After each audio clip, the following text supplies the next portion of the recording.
Right. সেই ক্ষেত্রে মানে আমেরিকা আমাদেরকে কি ধরনের সাহায্য করতে পারে? কারণ আমরা তো জানি এই ধরেন প্রেসিডেন্ট ডোনাল্ড ট্রাম্প তিনি বলেছেন যে ইউএসআইডির $29 মিলিয়ন বাংলাদেশে এসেছে বিভিন্নভাবে এই কাজে, রাইট?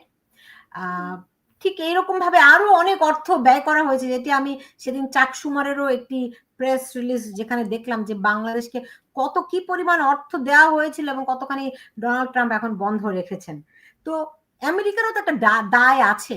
আজকে বাংলাদেশে যা ঘটছে এর পেছনে তো আমেরিকার একটি দায় আছে। সেটিকে ডোনাল্ড ট্রাম্প এবং তুলসী গ্যাবার্ডরা কিভাবে হ্যান্ডেল করবে? কিভাবে করে বলে না যে ড্যামেজ কন্ট্রোল, ড্যামেজ ম্যানেজমেন্ট, বাংলাদেশে বিরাট একটা ড্যামেজ হয়ে গেছে। এই ড্যামেজ কন্ট্রোলটা তারা কিভাবে করবে? কিভাবে পোষাবে?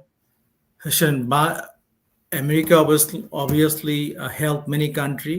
বাংলাদেশও তারা একইভাবে বাংলাদেশের জীবনযাত্রা উন্নয়নের জন্য, ডেমোক্রেসির জন্য সব দিক থেকে সব সময় হেল্প করে আছে। কিন্তু এই যে সাহায্যগুলো, বিশেষ করে ইউএস এর ডলারগুলা, they funnel those money in a wrong direction.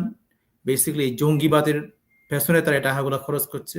Is clear, is now evidence shows that. কিন্তু কথা হলো যে they will all held accountable, কারণ these are American tax dollar, এবং আমাদের ট্যাক্স ডলার দিয়ে আমাদের বিরুদ্ধে তারা ষড়যন্ত্র করবে, জঙ্গিবাদকে উত্থান করবে। I don't think America will accept it and we will never tolerate